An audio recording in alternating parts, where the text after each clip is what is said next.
Chapter 39. The Guests. In the house in the Rue du Helder, where Albert had invited the Count of Monte Cristo, everything was being prepared on the morning of the 21st of May to do honor to the occasion. Albert de Morcerf inhabited a pavilion situated at the corner of a large court, and directly opposite another building in which were the servants' apartments. 2 windows, only the pavilion faced the street. 3 other windows looked into the court, and 2 at the back of the garden.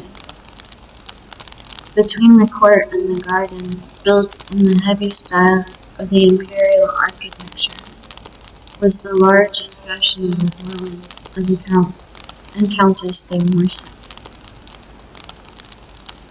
A high wall surrounded the whole of the property, surmounted at intervals by vases filled with flowers, and broken in the center by a large gate of gilded iron, which served as the carriage entrance.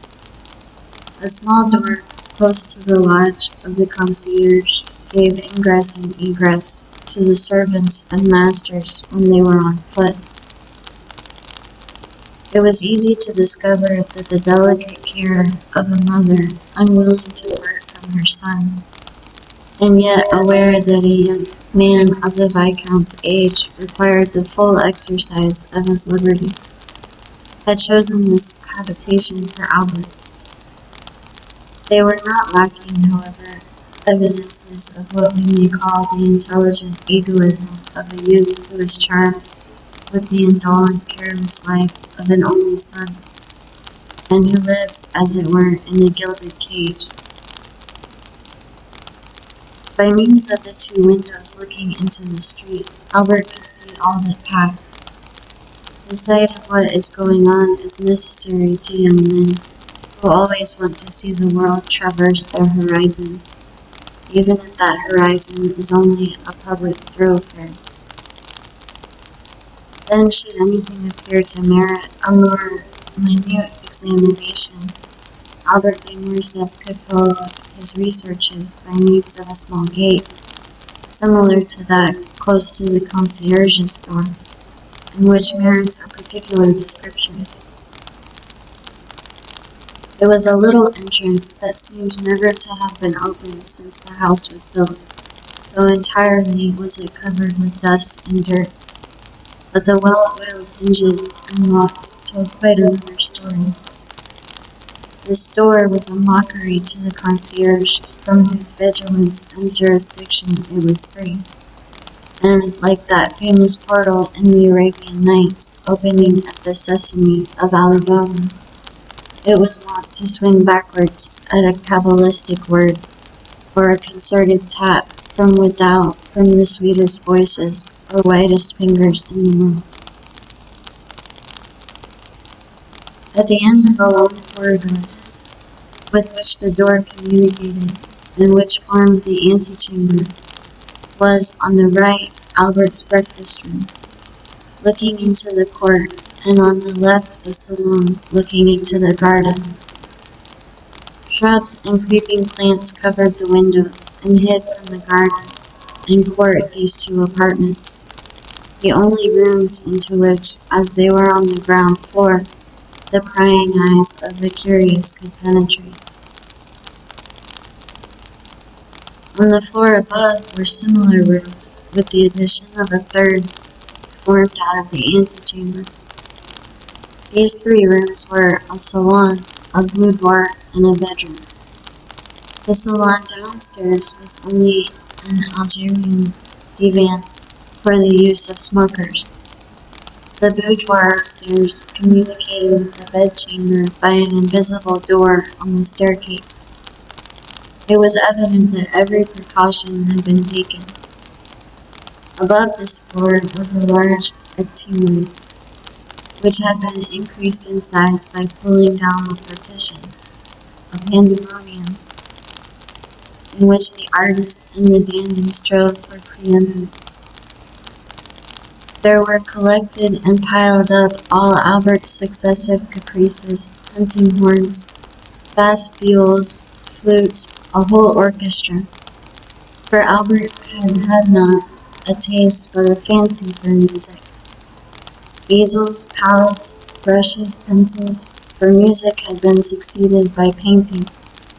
Foils, boxing gloves, broadswords, and single sticks for following the example of the fashionable young men of the time. Albert himself cultivated, with far more perseverance than music and drawing, the three arts that complete a dandy's education, i.e., fencing, boxing, and single stick. And it was here that he received Grisier, Cooks, and Charles Boucher. The rest of the furniture of this privileged apartment consisted of old cabinets filled with Chinese porcelain and Japanese vases, Luca della Robbia, faces, and Palissy platters of old armchairs, in which perhaps had sat Henry IV or Sully, Louis XIII, or Richelieu, for two of these armchairs, adorned with a carved shield, on which were engraved the fleur-de-lis of France on an azure field, evidently came from the Louvre, or at least some royal residence. Over these dark and somber chairs were thrown splendid stuffs, dyed beneath Persia's sun, or woven by the fingers of the women of Calcutta or Changarnagar. What these stuffs did there, it was impossible to say. They awaited, while gratifying the eyes, a destination unknown to their owner himself. In the meantime, they filled the place with their golden and silky reflections. In the center of the room was a roller and blanchette baby grand piano in rosewood, but holding the potentialities of an orchestra in its narrow and sonorous cavity, and growing beneath the weight of the chefs d'oeuvre of Beethoven, Weber, Mozart, Haydn, Goethe, and Porpora.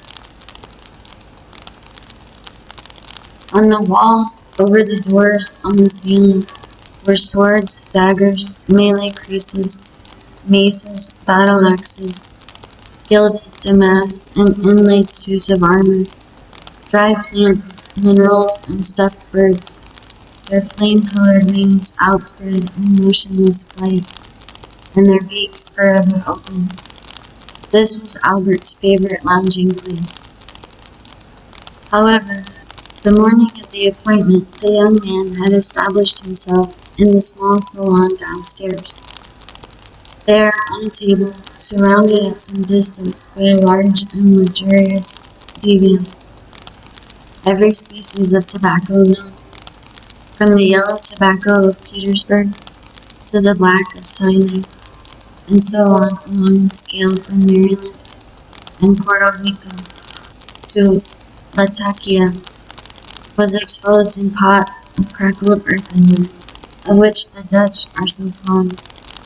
Beside them, in boxes of fragrant wood, were arranged according to their size and quality, puros, regalias, Havanas, and Manillas, and in an open cabinet, a collection of German pipes, of chibouks with their amber mouthpieces ornamented with coral, and of nargils with their long tubes of morocco, awaiting the caprice or the sympathy of the smokers.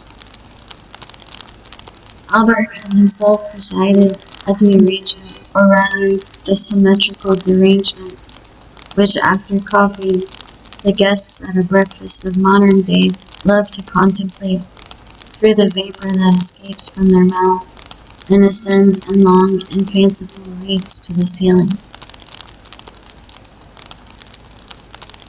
At 10:15, a valet entered. He composed with a little groom named John, and who only spoke English, all Albert's establishment, although the cook of the hotel was always at his service, and on great occasions the Count's chasseur also. This valet, whose name was Germain, and who enjoyed the entire confidence of his young master, held in one hand a number of papers, and in the other a packet of letters, which he gave to Albert.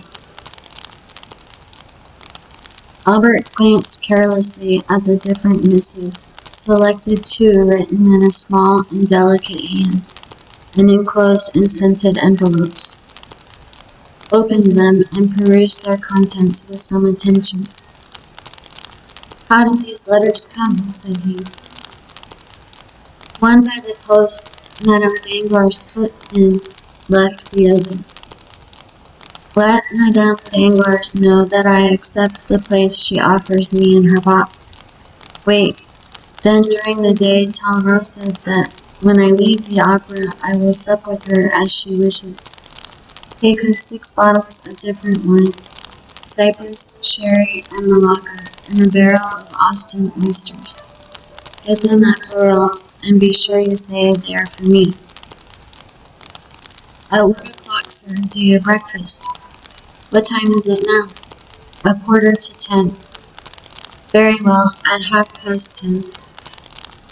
Debray will, perhaps, be obliged to go to the minister, and besides, Albert looked at his tablets. It is the hour I told the Count, 21st May, at 10:30, and though I do not much rely upon his promise, I wish to be punctual. Is the Countess up yet? If you wish, I will inquire. Yes, ask her for one of her liquor cellarets. Mine is incomplete. And tell her I shall have the honor of seeing her about 3 o'clock, and that I request permission to introduce someone to her."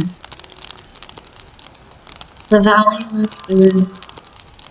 Albert threw himself on the divan, tore off the cover of 2 or 3 of the papers, looked at the theater announcements, made a face see they gave an opera, and not a ballet, hunted vainly amongst the advertisements for new tooth powder of which he had heard, and threw down, one after the other, the 3 leading papers of Paris, muttering, "These papers become more and more stupid every day." A moment after, a carriage stopped before the door, and the servant announced Lucien Debray, a tall young man with light hair, clear gray eyes, and thin and compressed lips, dressed in a blue coat with beautifully carved gold buttons, a white neckcloth, and a tortoise-shell eyeglass, suspended by a silken thread, and which by an effort of the superciliary and zygomatic muscles he fixed in his eye, entered with a half-official air, without smiling or speaking. "Good morning, Lucien, good morning," said Albert. "Your punctuality really alarms me." "What do I say, punctuality? You whom I expected last, you arrived 5 minutes to 10, when the time fixed was 10:30. Has the ministry resigned?" "No, my dear fellow," returned the young man, seating himself on the divan. "Reassure yourself. We are tottering always, but we never fall, and I begin to believe that we shall pass into a state of immobility, and then the affairs of the peninsula will completely consolidate us." "Ah, true, you drive Don Carlos out of Spain." No, my dear fellow, do not confound our plans. We take him to the other side of the French frontier, and offer him hospitality at Bourges. At Bourges?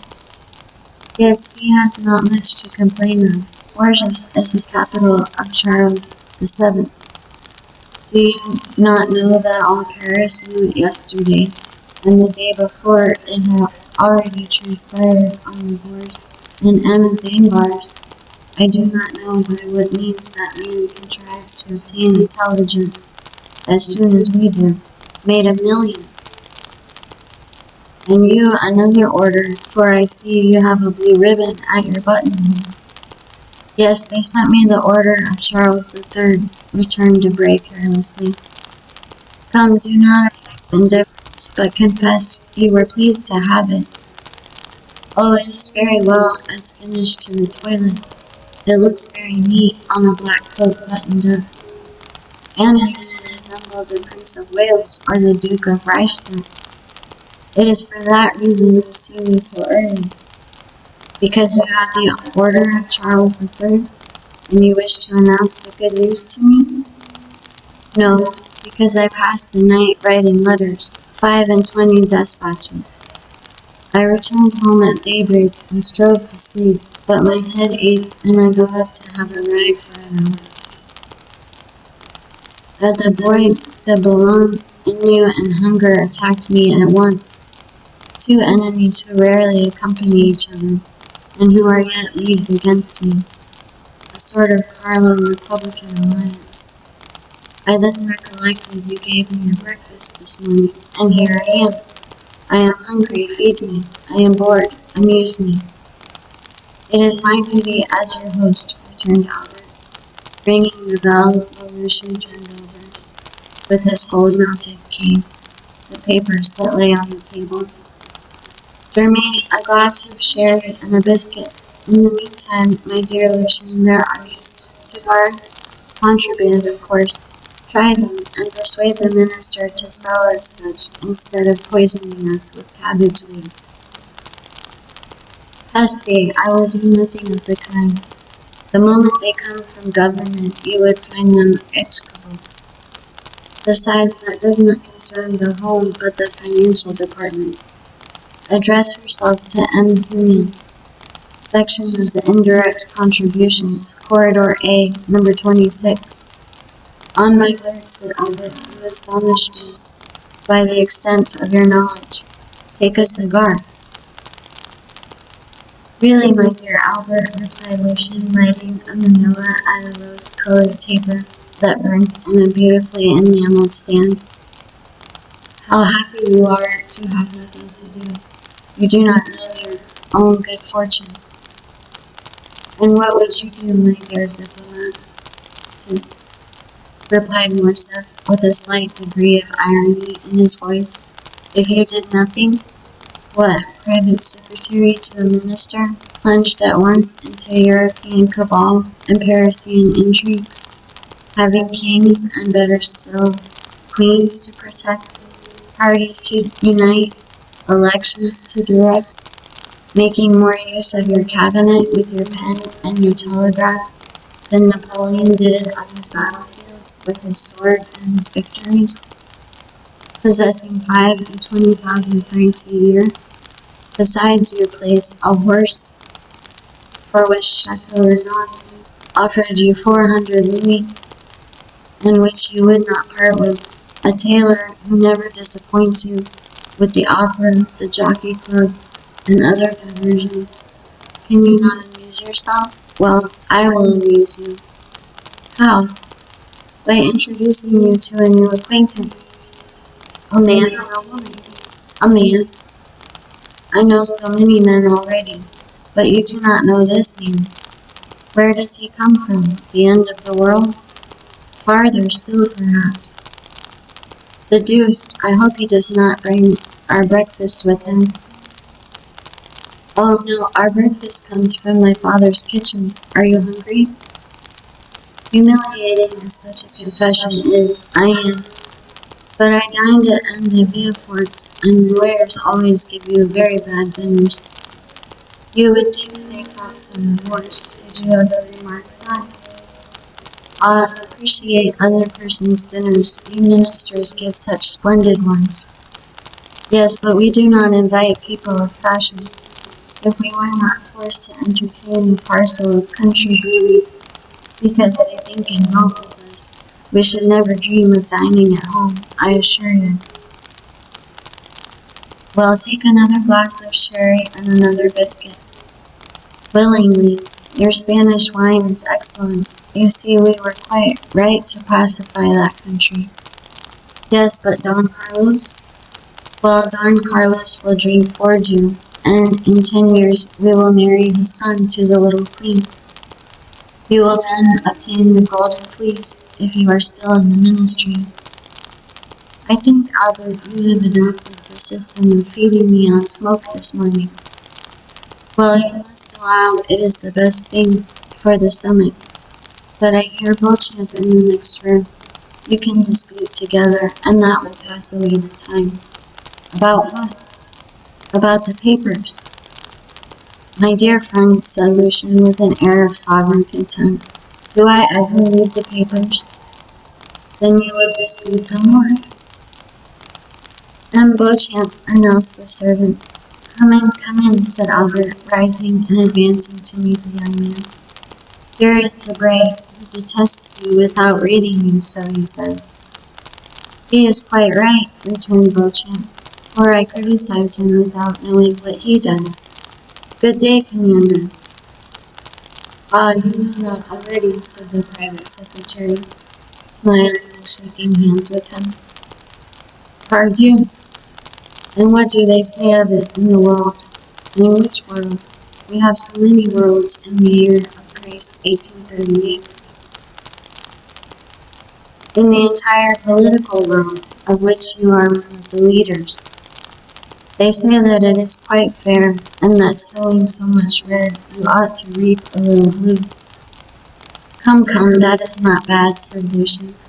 Why do you not join our party, my dear Beauchamp? With your talents, you would make your fortune in 3 or 4 years. I only await one thing before following your advice. That is, a minister who will hold office for 6 months. My dear Albert, one word, for I must give poor Lucian a respite. Do we breakfast or dine? I must go to the chamber, for our life is not an idle one. You only breakfast. I await 2 persons, and the instant they arrive, we shall sit down to table.